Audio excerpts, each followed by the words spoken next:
What's up, everybody? Welcome to Bios3 Raw TV. We're here today with IFBB Pro Hall of Famer Shawn. Undoubtedly, people have argued that he is one of the guys that is an uncrowned Mr. Olympia.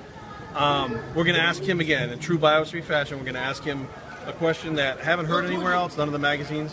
And the question I have is, the last show that you did was the Olympia, right? 2001. 2001. Now, at that day, on the stage, did you know that would be the last show that you did? Yeah, I knew that was going to be my last Mr. Olympia. I knew Ronnie Coleman was coming of age. That happened to be his fourth Mr. Olympia win after winning in '98. And I didn't want to stick around for the Ronnie Coleman retirement party. Of course, Jay Cutler was coming on very strong. But going into that contest, it was my 13th Mr. Olympia and my 14th year as a pro bodybuilder. And it was at that time that I realized that this contest was getting out of reach. And I could continue being a top 5 guy, but I always wanted to be a winner. And it didn't look like I was going to ever win that show. So going into that show, I soaked it all in. I knew when I was leaving that would be the last time I heard the cheering from the crowd. And I only stepped on stage 2 more times as a guest poser, and I was done in 2002.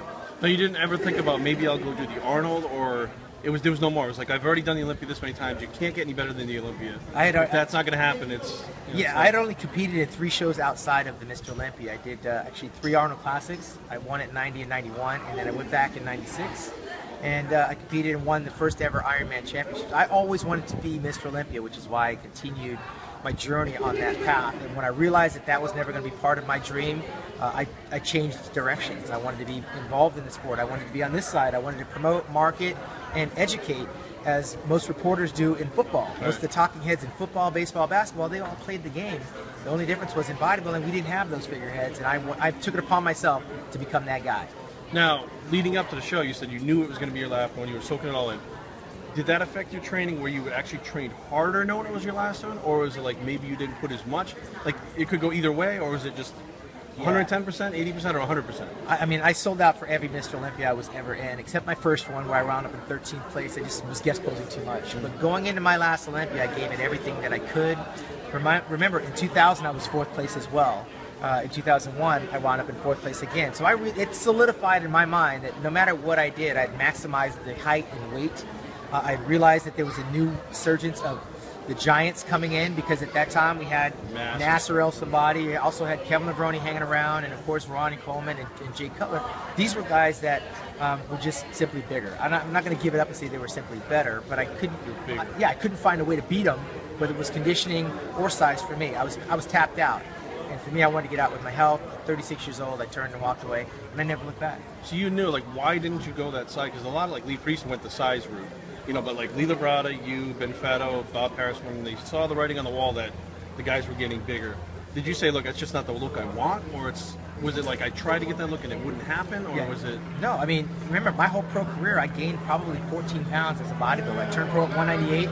The heaviest I competed was 215 on the Mr. Olympia stage. And, you know, coming off the Mr. Olympia stage, I was 210 pounds. I was an artist. I never did play the size game because I knew there was no health benefits for me playing the size game at my height. But everybody that came before me that was very good, Muhammad McAway, Lee Labrada, very shapely, classical physique, Frank Zane, Samir Banu, these guys were not over 200 pounds. Right. And so they had the measure of success that they did at the time that they competed. I thought it would work for me. Right. And it served me well, and I knew 5 pounds on my frame wasn't going to put me any closer to becoming Mr. Olympia when I was already giving up 50 pounds to Dorian Yates and Ronnie Coleman. Right. Very cool. Thanks, Shawn. I appreciate your time today. We want to definitely give a shout out that August 16th, right? Make sure you get the date right. August 16th is the Shawn Classic. That was my last ever show that I'm going to be doing. I knew it last year, and I had the best time ever. And it's going to be happening again this year. Bigger and better. The 16th, 2014. We got Goucher College, right? We're going to be here again. We're right here in Maryland, and you can follow me on Facebook as well as Muscular Development Radio every Monday at 4 p.m. Pacific, 7 p.m. Eastern. And of course, we're going to be back here putting on our 3rd annual Shawn Classic. And thank you for all you're doing and sponsoring the show as well. Bios3 is a sponsor. We will see you guys then on Bios3, and I approve this message. We're out.